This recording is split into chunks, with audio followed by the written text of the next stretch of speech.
ఏంటిది? What is this?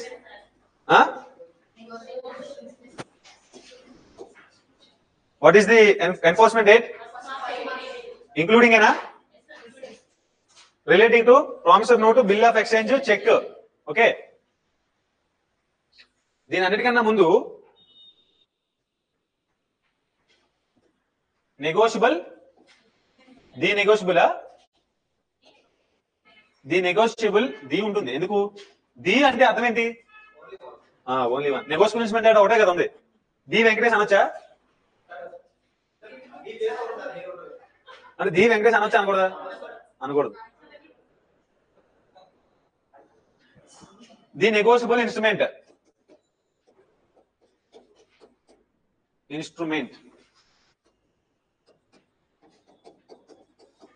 Year ఎంత? 1881 అంట. ఇనీషియల్ గా 138 చెక్ బౌన్స్ కేసులు ఉన్నాయా? ఇనీషియల్ గా ఉన్నాయా? ఇప్పుడు ఏంటి మనం ఎప్పుడు చూసేది? ముందు దీన్ని డీకోడ్ చేయాలా లేదా? ఏం చేస్తాం డీకోడ్? నెగోషియబుల్ అంటే ఏంటి?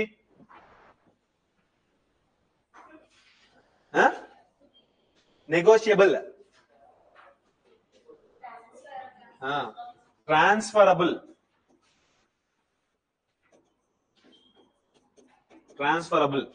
ఇన్స్ట్రుమెంట్ అంటే డాక్యుమెంట్. ఓరల్ గా డాక్యుమెంట్ ఉంటుందా? In writing.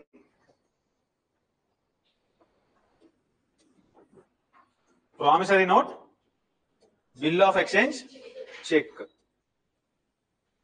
Promissory note section 4, section 5, section 6. ఓకేనా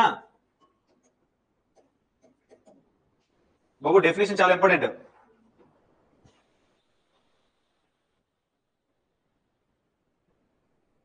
weather currency note is transferable కాదా? మీరు నాకు ఇస్తుంటే తీసుకోవట్లే. నేను డబ్బులు నీ దగ్గర ఉంటే మీయా నాయా? నా దగ్గర ఉంటే మనీ ఎక్స్చేంజ్ చేసినప్పుడు ఏంటి? నీ దగ్గర నుంచి వేరే వాళ్ళ దగ్గరికి వెళ్తుందా? ట్రాన్స్ఫరబుల్ కదా? Then it will it call as negotiable instrument. Then అర్థమైంది? క్వశ్చన్ అర్థమైందా? కరెన్సీ నోట్ అనేది నెగోషియబుల్ ఇన్స్ట్రుమెంటా? క్వశ్చన్ అర్థం కాలే? క్యారెక్టరిస్టిక్స్ చూసి cheque, promissory note, bill of exchange ఏంటో చూస్తే కరెన్సీ నోట్ నెగోషియబుల్ ఇన్స్ట్రుమెంట్ కాదో తెలుస్తుంది.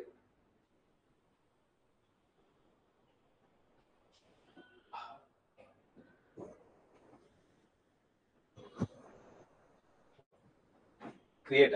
What is this?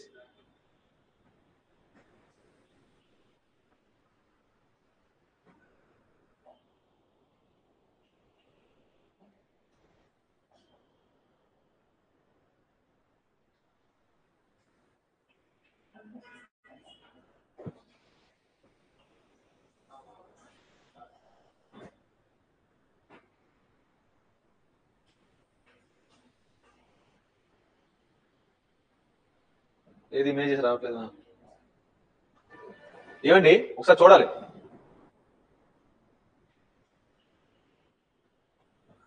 What is this man? కనిపిస్తుందా? ప్రామిసరీ నోట్ టెంప్లెట్ కనిపిస్తుందా? ఇది రాయడం మళ్ళీ అవ్వదు. డౌన్లోడ్ చేసుకోవాలా? ఓకే, వినండి, సరిపోతుంది. అవసరం.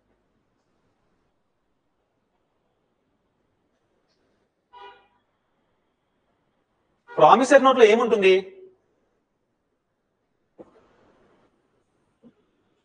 I so and so make commitment to pay so and so the sum of rupees so and so. Repayment is to be made in the equivalent so and so with the percentage of so and so on date so and so until the amount is debited. Signature, date, signature of the borrower, signature of the ఎవరైతే తీసుకున్నాడో వాడు. అదే అంటే ఇది మీకు కొంచెం awkward గా ఉంటుంది. నేను చెప్తాను ఎగ్జాంపుల్. అది you can have the better.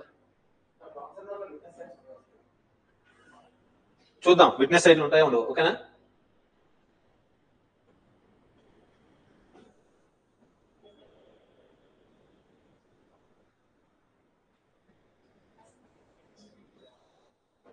ఏంటి మీకు అర్థం అవడం కోసం? What is this? అరే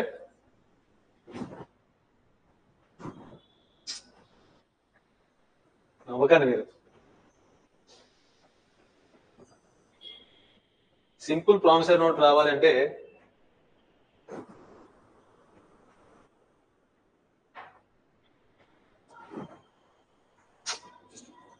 ఇందాక వచ్చింది బాగానే ఉంది కదా, సరిపోతుంది. బ్యాక్ వెళ్ళాలంటే వేర్ ఇస్ దట్? ఇదా?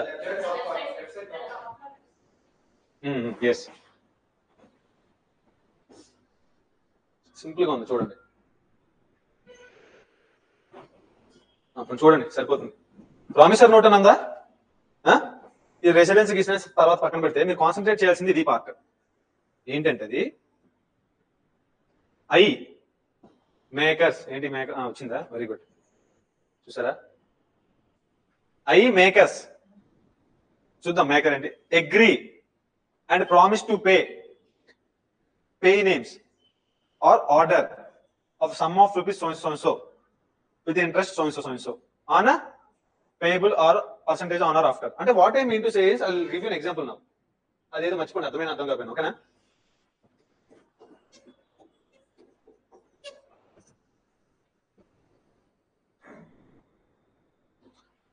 నేను మీకు తెలుసా తెలీదా? నా దగ్గర డబ్బులు లేకపోతే రేపు అప్పిస్తారు, మీరు ఇస్తారా కదా? ఎవరని చెప్తున్నాను, ఎవరా ఇస్తారా? అయితే ఎక్స్ తీసేసి నేనే పెట్టుకుంటాను. ఇస్తారా ఎవరా? షోరా? ఎవరెవరో చేతులు అయితే ఒకసారి. వీళ్ళు ఏం మాట్లాడలేదు ఎవరు. సార్ ఇప్పుడు మీకు ఫీజే సార్, అదే డబ్బులు, మళ్ళీ ఇంకా అప్పు లేదు ఏం లేదు, మళ్ళీ అడగండి ఇప్పుడు అప్పుడే. ఓకే, ఇతనికి అమౌంట్ అవసరం పడిందండి, సమ్ 1 lakh. ఓకే, ఇతనికి ఆస్తులు ఉన్నాయనుకోండి, దాని తాకట్టు పెట్టి గోల్డ్ ఉంటేనేమో ప్లెడ్జ్ పెడతాడు, ఇమ్మూబుల్ ప్రాపర్టీ ఉంటే మార్గేజ్ పెట్టుకుంటాడు, బ్యాంక్ ఇస్తుంది. ఆ పర్సనల్ లోన్ ఎన్నో వస్తుంది. దాని గురించి కాన్సెప్ట్ చాలా జాగ్రత్త వినాలి. వై నువ్వు చెప్పులో చేయడు, Y in return gave money. ఓకేనా? Okay, requested. ఏం రిక్వెస్ట్ చేశాడు? లోన్ రిక్వెస్ట్ చేశాడు ఆఫ్ 1 lakh. కానీ వై ఏం చేశాడంటే 1 lakh ఇచ్చాడు. ఇప్పుడు ఇందులో క్రెడిటార్ ఎవరు, డెటార్ ఎవరు? Y is the creditor, D is the debtor. అప్పు తీసుకున్నవాడు డెటార్, అప్పు ఇచ్చినవాడు క్రెడిటార్. మన దగ్గర మనం బ్యాంక్ నుంచి లోన్ తెచ్చుకుంటే క్రెడిటార్ ఎవరు? బ్యాంక్. డెటార్ ఎవరు? మన డబ్బులు బ్యాంక్ లో ఉన్నాయి. క్రెడిటార్ ఎవరు, డెటార్ ఎవరు? బ్యాంకర్ కి మనకు రిలేషన్షిప్ ఏంటి? Creditor and debtor relationship. ఓకేనా? మన డబ్బులు వాళ్ళ దగ్గర ఉన్నాయి, మన డబ్బులు వాళ్ళ దగ్గర ఉన్నాయి. ఓకే, వస్తుంది. ఓకేనా? ఇప్పుడు పీరియడ్ ఆఫ్ లిమిటేషన్ సార్ అంతా చూసాం sir, date of knowledge sir, part payment sir, acknowledgement sir, ఇవన్నీ చదివేశాం సార్ అనకండి. ఇప్పుడు నెగోషియబుల్ ఇన్స్ట్రుమెంట్ యాక్ట్ రండి. ఓకేనా? ఈ ప్రామిసరీ నోట్ యొక్క రీజన్ చెప్తున్నాను మీకు. ఇప్పుడు వై ఎక్స్ ఏమని అడుగుతాడు? వై ఎక్స్ ఏమని అడుగుతాడు? ఓకే, ఇచ్చావు కదా, నాకు ప్రూఫ్ ఏంటి? బ్యాంకులు నేను నమ్మిన అన్నదమ్ములు కూడా నీకు ఇవ్వడం లేదు, నేను నీకు ఎందుకు ఇవ్వాలి? అంతేనా? మన ఫ్రెండ్షిప్ అని అంటాడు. ఫ్రెండ్షిప్లు గిన్షిప్లు కాదు సార్, నువ్వు నాకు ఒక అండర్టేకింగ్ ఇవ్వు. నేను ఎప్పుడు అడిగినా సరే నాకు తిరిగి డబ్బులు, నా డబ్బులు నాకు ఇవ్వాలి, అలాంగ్ విత్ వడ్డీ. అంతేనా కండిషన్ వాళ్ళ ఇద్దరి మధ్యన? సో ఇప్పుడు ఇతను డబ్బులు ఇచ్చాడు, ఇతనికి ఎవరు ప్రామిసరీ నోట్ రాసిస్తారు?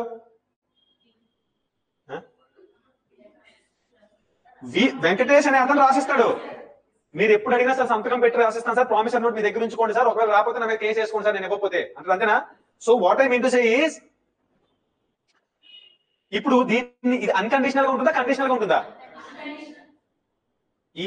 ఇప్పుడు వెంకటేష్ అని అతను వైకి నువ్వు నాకు డబ్బులు ఇస్తే ఒక అండర్టేకింగ్ ఇస్తాడు. ఏమని? నువ్వు ఎప్పుడు తిరిగి అడిగితే అప్పుడు నేను ఇచ్చేస్తాను. అంతేనా? Is it an undertaking or not? అది కండిషనల్ అన్కండిషనల్ చూద్దాం. Undertaking which is in unconditional. Condition పెడితే నువ్వు డబ్బులు ఇస్తావు, అసలు ఇస్తావా? చూద్దాం సార్. అప్పుడు నా దగ్గర ఉంటే సార్ మీరు 1 lakh ఇవ్వండి, నా దగ్గర మీరు ఒక 6 months తర్వాత అప్పుడు ఉన్నాయి అనుకో, నా దగ్గర ఉంటే ఇస్తాను. చూద్దాం సార్ అంటే ఇస్తావా? An unconditional undertaking given by the debtor to the creditor in a layman language is a promissory note. I'm promising by giving this note in writing unconditionally whenever we want. Okay, మీరు ఎప్పుడు అడిగితే అప్పుడు నేను తిరిగి డబ్బులు ఇస్తాను, అదే promissory note. Okay, ఏమైందండి ఇందులో ఏముంది? Unconditional undertaking. Unconditional for what? Undertaking దేనికి? To repay whenever when creditor demands, అంతేనా? ఎప్పుడు అడిగితే అప్పుడు అలాంగ్ విత్ వడ్డీతో ఇస్తారు కదా, అది కూడా వడ్డీ రాసుకుంటారు. అందుకే ఇంతకు మించి ఏమనుందా? ఈ మధ్య జరిగిన ట్రాన్సాక్షన్ లో ఇంతకు మించి ఏమనుందా? ప్రామిసర్ నోట్ లేకుండా రాసి ఇచ్చారు అనుకోండి, అతను తూర్పు ఎక్కడ ఉందో కూడా తెలియాలి. అట్లీస్ట్ రేపు పొద్దున డబ్బులు ఇవ్వకపోతే తూర్పుకి దండం పెట్టుకోవాలి కదా. డబ్బులు ఇవ్వకపోతే ప్రామిసర్ నోట్ రాసుకుంటే అది వ్యాలిడ్ ఎవిడెన్స్. దాన్ని బేస్ చేసుకుని కోర్టులో కేసు వేసుకుని రికవరీ ఆఫ్ మనీ వేసుకోవచ్చు. Isn't it? ఒకవేళ అది కూడా లేకపోతే ఇంకా అతను ఏం చేసేదానికి లేదు. ఇప్పుడు అంతేనా? ఇప్పుడు చెప్పండి, ఇప్పుడు డెటార్ క్రెడిటార్ కాకుండా ఎవరు ఈ ప్రామిసర్ నోట్ రాసింది ఎవరు? అతన్ని ఏమంటామంటే మేకర్. ఎవడైతే రాస్తాడో, రాసింది ఆడే కదా. నువ్వు డబ్బులు ఇస్తే నేను నీకు ఇప్పుడు కావాలంటే అప్పుడు తిరిగిస్తానని సంతకం పెట్టింది ఎవడు? మేకర్. ఇతను ఎవరో తెలుసా? పేయి. ఎవరికైతే డబ్బులు పే చేస్తారో రేపు పొద్దున ఈ ప్రామిసర్ నోట్ ప్రజెంట్ చేసి డబ్బులు ఎప్పుడైతే డిమాండ్ చేస్తారో, రిసీవ్ ఎవరు చేసుకుంటాడో, ఎవరికైతే పే చేస్తారో లేదంటే ఎవరైతే రిసీవ్ చేసుకుంటాడో, ఈ విల్ బి కాల్డ్ యాజ్ పేయి. ఈ వర్డ్ చాలా ఇంపార్టెంట్ అండి. ఇప్పుడు ఒకసారి సెక్షన్ 4 చదవండి. సెక్షన్ 4 కదా మన దగ్గర ఉంది కదా.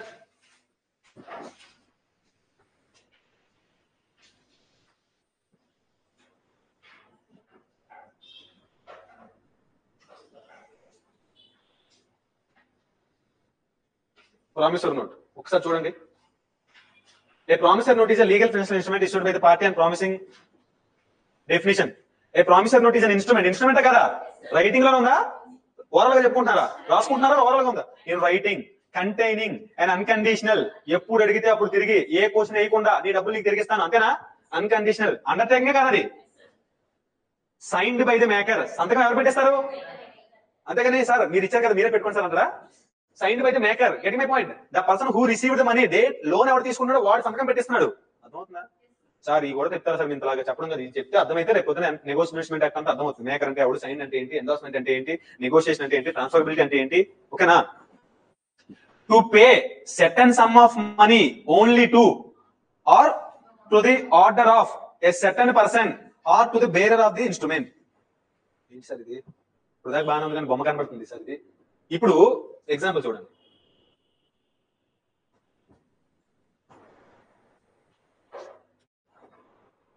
ఎవరికి పే చేయమంటున్నాడు? ఎవరికి పే చేస్తానంటున్నాడు? మీకు పే చేస్తాను సార్. మీకు వద్దని పక్షంలో మీరు ఎవరికి చెప్తే వాళ్ళకి పే చేస్తాను సార్. ఆర్ మీరు ఈ ప్రామిసర్ నోట్ వేరే వాళ్ళకి ఇచ్చేస్తే ఎవరి దగ్గర ఉంటే వాళ్ళకి పే చేస్తాను సార్. అర్థమవుతుందా? ఎంత పే చేస్తారో రాసుకుంటున్నారా? మనీ అనేది సెటిల్ గా ఉందా? ఎవరికి పే చేయాలో సెటిల్ గా ఉందా? ఎవరికి ఇచ్చారో సెటిల్ గా ఉందా? An unconditional undertaking given by the maker to pay upon certain specific amount to the order of the payee or payee himself or any order to the payee. అంతేనా sir? Why గారు మీరు నాకు డబ్బులు ఇచ్చారు కదా, మీరు అవైలబుల్ గా లేకుండా మీరు ఎవరికి చెప్తే వాళ్ళకి ఇస్తాను సార్. మీరు చెప్పిన మాటను బేస్ చేసుకొని. Getting my point. ఇప్పుడు సపోజ్ ఇతను అంటే ప్రామిసర్ నోట్ జనరల్ గా వేరే వాళ్ళకి ఇవ్వరు, బట్ ఇస్తే ఇతనికి సపోజ్ ఇంతవరకు ఉంచుకోండి, బిల్ ఆఫ్ ఎక్స్చేంజ్ చెప్తాను. ఓకేనా? ఈ కాన్సెప్ట్ అర్థమైందా? వర్డింగ్స్ అర్థమవుతున్నాయా? ఇప్పుడు బిల్ ఆఫ్ ఎక్స్చేంజ్ చూడండి. మనం డెఫినేషన్ ని ఫుల్ఫిల్ చేసామా? బిల్ ఆఫ్ ఎక్స్చేంజ్ ఏంటంటే, బిల్ ఆఫ్ ఎక్స్చేంజ్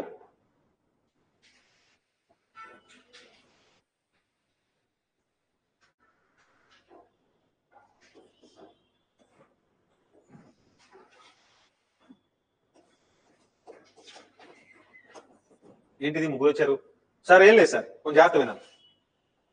ఇతనికి రైస్ బిజినెస్ ఉంది. రైస్ బిజినెస్ చాలా ఇంపార్టెంట్. బేసిక్స్ వస్తే అంతే చదువుకోవచ్చు. ఓకే, ఎక్స్ కి రైస్ బిజినెస్ ఉంది. రైస్ బిజినెస్ ఏం చేస్తారంటే పాలిష్ చేసి అమ్ముకుంటాడు. మరి రైస్ అతను పండిస్తాడా, వేరే రైతుల దగ్గర కొనుక్కుంటాడా? సపోజ్ ఫర్ ఎగ్జాంపుల్ ఇతను రైస్ సప్లై చేస్తూ ఉంటాడు. ఎవరు? రైస్ సప్లై చేస్తూ ఉంటాడు. రైస్ సప్లై చేసినప్పుడు సో ఇతనికి రైస్ ఇవ్వాలి. ఇతను రైస్ బిజినెస్ సప్లై చేసుకుంటూ షార్ట్ ఎక్స్ చేసుకుంటూ అమ్ముకుంటూ ఉంటాడు. వీళ్ళిద్దరు మధ్యన సంవత్సరాల నుంచి బిజినెస్ నడుస్తూ ఉంది. ఇప్పుడు జనరల్ గా బిజినెస్ అనేది అన్ని వేళల్లో డబ్బులు చేతిలో ఉంటాయా? ఉండవు. ఉండకపోతే ఏం చేస్తారు? ఎక్స్ ఇప్పుడు వైకి క్రెడిట్ గా కావాలనుకోండి. ఫర్ ఎగ్జాంపుల్ ఎవరికి సప్లై చేయాలి? వై ఎక్స్ కి సప్లై చేయాలి, అంతేనా? వై ఎక్స్ కి సప్లై చేస్తాడు. వై దగ్గర డబ్బులు లేవు, అంతేనా? బిజినెస్ లో షార్టేజ్ వచ్చింది. అప్పుడు వై ఇప్పుడు ఈ సప్లై చేస్తే తనకి బ్యాగ్ ఎంత ఇవ్వాలి లేదా డబ్బులు 1000 బ్యాగులకి 1000 రూపాయలు సార్, ఒక్కొక్క bag each 1 bag each is equal to 1000 రూపాయలు. సో 1000 ఇంటూ 1000 10 లక్షలు, 1 కోటి రూపాయలు ఎంతో వాట్ ఎవర్. మీరు ఒక 6 months ఆగండి అని అంటారా? బాబు నా దగ్గర డబ్బులు లేవు, నువ్వు సప్లై చేయి, నా బిజినెస్ రన్ అవుతుంటే నీకు డబ్బులు ఇస్తాను ఆన్ క్రెడిట్ బేసిస్. ఏంటంటే క్రెడిట్ బేసిస్. క్రెడిట్ అంటే బ్రాకెట్ లో అప్పు, అంతేనా? క్రెడిట్ కార్డ్ అంటే ఏంటి? క్రెడిట్ కార్డ్ అంటే నీ దగ్గర డబ్బులు ఉన్నాయా క్రెడిట్ కార్డ్ లో? మరి ఏది కార్డు కొంటున్నావు? ఎవడప్పిస్తున్నాడు నీకు? అర్థమవుతుందా? బ్యాంక్ వరకు వచ్చేది ఏంటి మరి? Interest, commission, fees, annual fees. ఓకేనా? నువ్వు పే చేయకపోతే ఏమవుద్ది? సో ఆన్ క్రెడిట్ బేస్ అంటే అప్పు, అంతే కదా? నా ఎవడు క్రెడిటర్ ఎవడు డెటర్? అదే క్వశ్చన్ వేసుకోవాలి మీరు ఎప్పుడైనా డౌట్ వస్తే. ఎవరికి అప్పించాడు? ఇప్పుడు వి కాదు, వై. ఇది వి ఎక్కడ నుంచి అవుతున్నాడు? రోజు వై కదా. అవును, వి అంటే ఎవడు అవుతున్నాడు? వి అంటే వెంకటేష్, నేనే. అప్పిచ్చానా, అప్పు తీసుకున్నానా? అయితే నేనే. పోనీ వై అనుకోండి, ఎందుకు? క్రెడిటర్ కదా, ఇతను డెటార్ కదా. ఇతను వస్తున్నాడు, ఇంకా రాలే పిక్చర్లోకి. మరి ఇతనికి నమ్మకం ఏంటి? he will draw one bill of exchange. one bill of exchange ఏమని డ్రా చేస్తాడు? ఓకే, నువ్వు నాకు ఇప్పటికి ఈ 1000 బస్తాలకి డబ్బులు ఇప్పుడు ఇవ్వాల్సిన అవసరం లేదు, ఒక 3 months లో ఇవ్వు. కానీ నేను ఒక బిల్ ఆఫ్ ఎక్స్చేంజ్ నీకు పంపిస్తాను, నువ్వు నాకు బాకీ ఇట్లాగా, నువ్వు నాకు డబ్బులు ఇవ్వాలి అని చెప్పి దాన్ని నువ్వు సంతకం చెప్పి మళ్ళీ నాకు పంపించు. అర్థమైందా? అప్పుడు ఓకే, లేదంటే నీకు సప్లై చేయను అంటాడు. వాడు బిల్ ఆఫ్ ఎక్స్చేంజ్ సంతకం పెడతాడా పెట్టడా? పెట్టడా? ఇప్పుడు ఎవరి డబ్బులు ఎవరి దగ్గర ఉన్నట్టు? వై డబ్బులు ఎక్స్ దగ్గర ఉన్నాయి, అంతేనా? ఈ will be called as the drawer. ఎవడైతే డ్రాయర్ అంటే ఎందుకు? బిల్ ఆఫ్ ఎక్స్చేంజ్ రాసింది ఎవరు? డ్రాయర్. ఇంతకు ముందు రాసింది ఎవరు? మేకర్. అక్కడ క్రెడిటర్, ఇక్కడ creditor. గమనిస్తున్నారా? he will draw a bill of exchange upon X upon his acceptance. he should give acceptance. వద్దు, నేను డబ్బులు చూసి నీకు ఇచ్చేస్తాను, బిల్లు సంతకాలు పెట్టాను అన్నాడు అనుకో, బిల్ ఆఫ్ ఎక్స్చేంజ్ లేదా ఇద్దరి మధ్యన సంతకాలు పెట్టి బిల్ ఆఫ్ ఎక్స్చేంజ్ నీకు స్పెసిఫిక్ టైంలో ఇస్తాను అన్నాడు అనుకోండి. మరి ఇది కూడా అన్కండిషనల్ గా ఉండాలి, కండిషన్స్ పెట్టుకుంటారా? As if it is a loan, isn't it? It is also unconditional. ఆర్డరా, అండర్టేకింగ్? ఎందుకు ఆర్డరు? ఎవరు ఆర్డర్ చేస్తున్నాడు?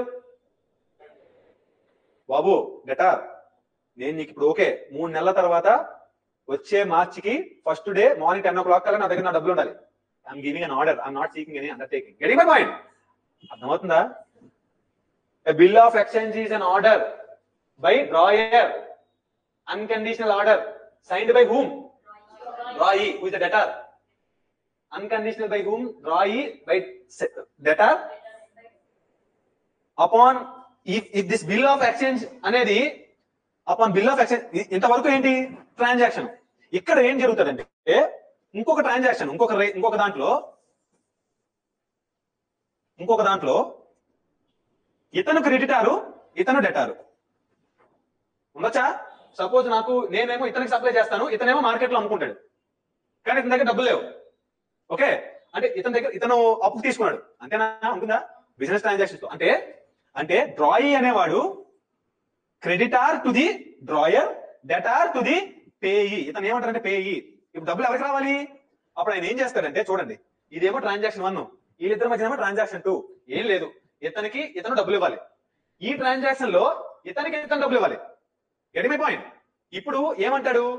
బాబు వై, నాకు నువ్వు డైరెక్ట్ గా పే చేయొద్దు, నేను జడ్కి బాకీ, నువ్వు అతనికి డైరెక్ట్ గా పే చేసి. చాలా సార్లు విన్నట్టున్నాం, యాక్షనబుల్ క్లెయిమ్స్ లో కూడా ఇవన్నీ వస్తాయి. ఇది తెలిస్తే యాక్షనబుల్ క్లెయిమ్ వస్తుంది. Section 131 to 137 of transfer of property act చాలా important. Getting my point?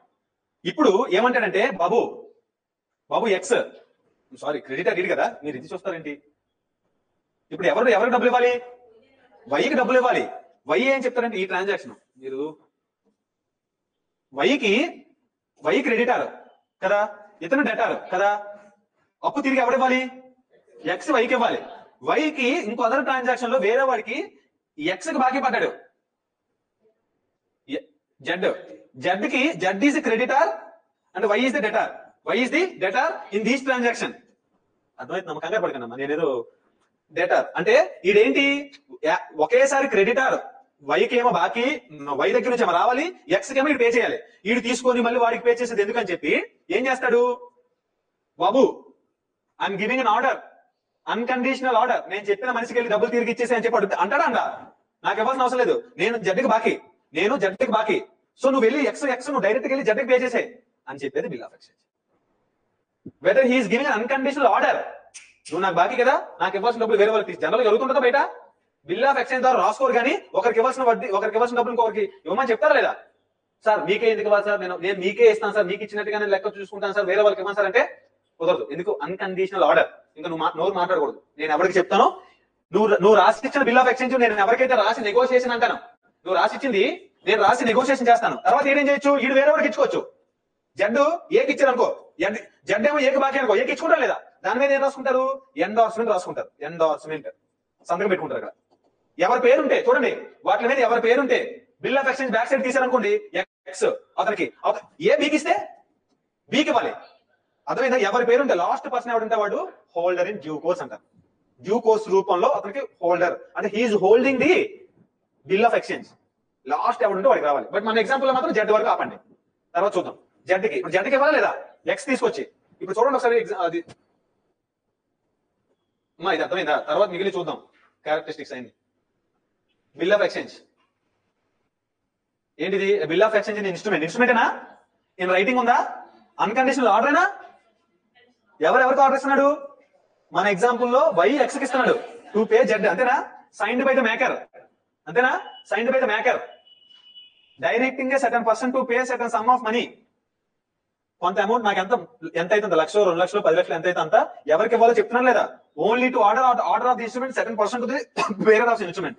Last లో బి దాకా వెళ్ళిపోయింది అనుకోండి, బికి ఇచ్చేస్తారు. ఎవరి దగ్గర ఉంటుంది వాళ్ళ యొక్క ఆస్తి కింద పరిగణింపబడుతుంది. ఓకేనా? డ్రాయర్ అంటే ఎవరు? A person who gives an order to pay. మనకి ఎగ్జాంపుల్ వై అంటే క్రెడిటర్, ఓకేనా? డ్రాయి అంటే డెటర్, పేయి అంటే who is going to receive, అంతేనా? పేయి వర్డ్స్ అర్థమవుతున్నాయా? బ్రెయిన్ కి ఎక్కుతున్నాయా వర్డ్స్? రీజన్ అర్థమవుతున్నాయా? పేయర్, మేకర్, అక్కడ అన్కండిషనల్ అండర్టేకింగ్ ఉంది, ఇక్కడ అన్కండిషనల్ ఆర్డర్ ఉంది. ఇప్పుడు ఒక ఎగ్జాంపుల్ చాలా ఫాస్ట్ గా, లాస్ట్ ఎగ్జాంపుల్ ఇది వెంకటేష్ ఎస్బీఐ బ్యాంక్ ఉందా లేదా? ఎస్బీఐ బ్యాంక్ నా దగ్గర 10 రూపాయలు ఉన్నాయి, అంత ఎక్కువ లేవు. ఎక్కువ చెప్పరు, ఎంత ఉన్నాయి చెప్పరు. 10 రూపీస్ వద్దులే, మరీ చిరాకు ఉంది. 1 lakh ఉంది. ఎవడు క్రెడిటర్, ఎవడు డెటారు? నా డబ్బులు బ్యాంకులో ఉన్నాయి, బ్యాంకు డబ్బులు నాలో లేవు. We is the creditor, bank is the debtor. Suppose Venkatesh వేరే వాడికి బాకీ పడ్డాడు అనుకో, ఓకేనా? సమ్ ఎక్స్, నేను బ్యాంకుకి వెళ్ళి బ్యాంకులో లైన్ లో కాసి డబ్బులు తీసుకొని మళ్ళీ తెచ్చిస్తానా, చెక్ రాసిస్తానా? చెక్ లో ఏం చేస్తున్నాను నేను? అది unconditional order, undertaking. Unconditional order ఎవరికి? బ్యాంక్ కి. నేను చెక్ రాసి ఇచ్చాను, నా డబ్బులు అకౌంట్ లో ఉన్న డబ్బులు తీసి ఎవరైతే చెక్ నీ దగ్గర ప్రజెంట్ చేస్తారో నా సంతకం తోటి వాడికి ఇచ్చేసి. బట్ బిల్ ఆఫ్ ఎక్స్చేంజ్ ఇది కూడా, cheque is always a bill of exchange, but drawing on a specified banker. SBI, ICICI, Karur వైశ్యనా, యాక్సిస్ బ్యాంకా, స్పెసిఫిక్ ఒక బ్యాంక్ లో నాకు అకౌంట్ ఉంటే దానికి నేను క్రెడిటర్, వాడు debtor. Cheque is a bill of exchange. Bill of exchange అర్థమైందా? ఇప్పుడు చెక్ లో కూడా బిల్ ఆఫ్ ఎక్స్చేంజ్ ఉంది, కాకపోతే స్పెసిఫైడ్ బ్యాంకర్. డ్రాయీ ప్లేస్ లోకి బ్యాంకర్ వచ్చాడు, అంతేనా? ఎవడు ఎక్కడంటే అక్కడ బ్యాంకులో వస్తుంది. Getting my point? అర్థమైందా?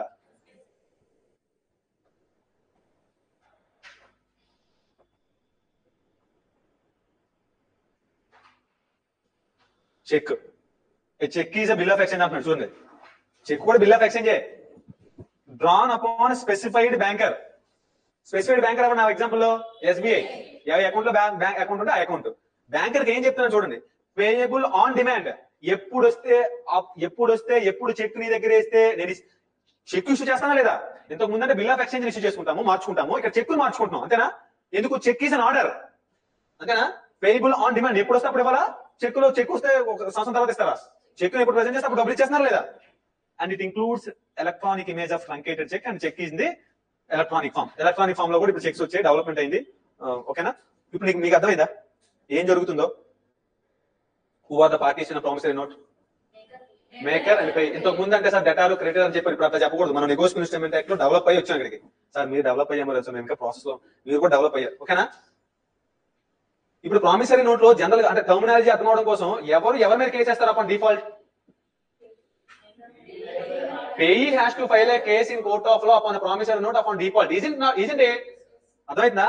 బిల్ ఆఫ్ ఎక్స్చేంజ్ లో పార్టీస్ ఎవరు? Drawer, డ్రాయి, payee. డ్రాయర్ ఎవరు? క్రెడిటర్. డ్రాయి ఎవరు? డెటర్. పేయీ ఎవరు? ఎవరికైతే పే చేయాలి, హూ రిసీవ్స్ మనీ. అంతేనా? దీన్నే బ్యాంకింగ్ టెక్నాలజీలో చెక్ కి అప్లై చేస్తే drawer is the person who is having account in a specified bank and who draws cheque to order someone to the payee. isn't it? ఇక్కడ drawee అనేది ఎవరు? Cheque లో always a specified banker. Bill of exchange లో మనుషులు కూడా ఉండొచ్చు, some other party, third parties ఉండొచ్చు, ఇస్తారు కదా, ఏది వడ్డీకి తిప్పుతారు కదా, అవన్నీ అక్కడ వస్తాయి. బట్ బ్యాంక్ ట్రాన్సాక్షన్ జరిగితే మాత్రం చెక్స్ ఉంటాయి. isn't it? ఇది అర్థమైందా? ఇప్పుడు ఒకసారి అర్థమైందా? ఇప్పుడు ఒకసారి చూడండి. లాస్ట్ టైం ఎంత అయింది? 8:30. ఓకే, నేను తొందరగా 8:30 సార్.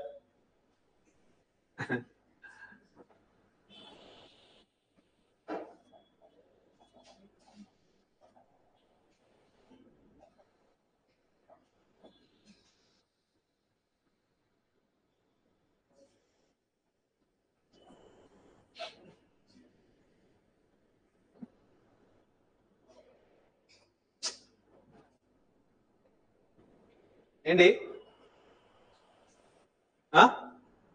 ఇదే కదా చెక్కు? కొత్తగా చెక్లు ఉన్నాయా?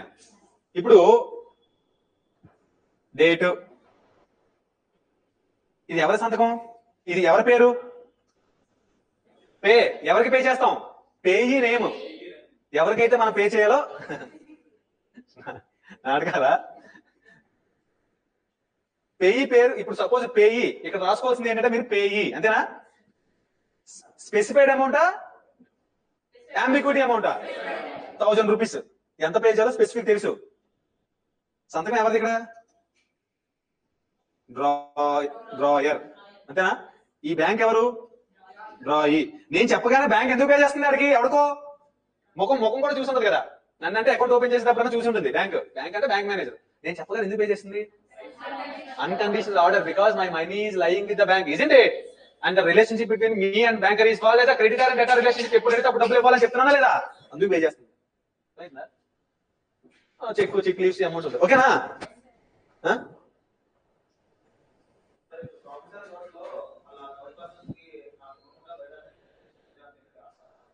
రాసుకోవచ్చు. ప్రామిసరీ నోట్ బ్యాక్ సైడ్ రాసుకొని ఎండార్స్మెంట్ చేస్తే ప్రామిసరీ నోట్ అడిగి వెళ్ళిపోతుంది. ప్రామిసరీ నోట్ లో డెటర్ sorry promissory note, sorry I was in somewhere. Good question. Promissory note ని ట్రాన్స్ఫరబుల్ చేయొచ్చా అనేది ఆయన క్వశ్చన్. వేరే వాళ్ళకి ఇవ్వచ్చా? ప్రామిసరీ నోట్ ని not by way of endorsement transfer చేయకూడదు, బట్ బై వే ఆఫ్ ఆ డెట్ ని ట్రాన్స్ఫర్ చేసుకోవచ్చు. ఆ డెట్ ని అది యాంటిసిపేషన్ ఆఫ్ డెట్ కదా, నీకు రావాల్సిన అమౌంటే కదా, నువ్వు దాన్ని ట్రాన్స్ఫర్ చేసుకోవచ్చు. ఎక్సెప్ట్ యాక్షనబుల్ క్లెయిమ్స్ కొన్ని ఉన్నాయి, నీకు తెలియదు. But it cannot be by mere per se. Promissory note లో థర్డ్ పర్సన్ ఉండరు. ఆర్ ఆర్డర్ టు సపోజ్ ఆ డెట్ లైబిలిటీని బేస్ చేసుకొని ఆ ప్రామిసరీ నోట్ తోటి ఇంకొక డెట్ ని డిశ్చార్జ్ చేయొచ్చా లేదా? Okay, so what I mean to say is discharging of a property. But కానీ చాలా ప్లేసెస్ లో హుండీస్ అనుకుని ఉంటాయి, ప్రామిసరీ నోట్ అని ఉంటాయి. ఇప్పుడు promissory note say for example, if promissory note మీద నేను మీకు రాసి ఇచ్చాను ప్రామిసరీ నోట్, నేను మీకు రాసి ఇచ్చానంటే ఎవరెవరు కట్టాలి తర్వాత రేపొద్దున? నేను మీకు కట్టాలి డబ్బులు. మీరు క్రెడిటర్, నేను డెటర్. మీరు వేరే వాళ్ళకి బాకీ అయినప్పుడు ఈ ప్రామిసరీ నోట్ తీసుకెళ్లి వెంకటేష్ సార్ దగ్గరికి వెళ్ళి నాకు రావాల్సిన డబ్బులు కలెక్ట్ చేసుకోవాలి అని చెప్తే మీరు వెనకాల ఎండార్స్మెంట్ రాసిస్తే చెల్లుతుందా చెల్లదా? 100% చెల్లుతుంది. ఒకటే డిఫరెన్స్ ఏంటి అంటే ఇక్కడ ఓన్లీ అండర్టేకింగ్ నేను ఇస్తే, అక్కడ ఆర్డర్, డైరెక్ట్ ఆర్డర్. నేను మరో మాట మాట్లాడకుండా బిల్ ఆఫ్ ఎక్స్చేంజ్ లో చెక్ లో డబ్బులు ఇచ్చేసేయాలి. ప్రామిసరీ నోట్ లో ఏమంటాను? నీకు నేను ఇవ్వాల్సిన అవసరం లేదు, నేను ఇల్లుగా ఆయనకి ఇచ్చుకుంటాను అని నేను అనొచ్చా లేదా? ఎందుకు? నేను ప్రామిస్ చేసింది ఆయనకే, నీకు కాదు. Getting my point? Third party అనేవాడు ఇంటర్వ్యూన్ అవ్వడానికి లేదు ఇందులో. Getting my point? నేను ఏమంటున్నాను? I have given undertaking to pay you. Who are you? Bill of exchange లో చెక్ అంటారా? చెక్ మోన్స్ కేసు వస్తాయి అప్పుడు. అంటే అలా అన్నప్పుడే కదా చెక్ మోన్స్ కేసు వస్తాయి.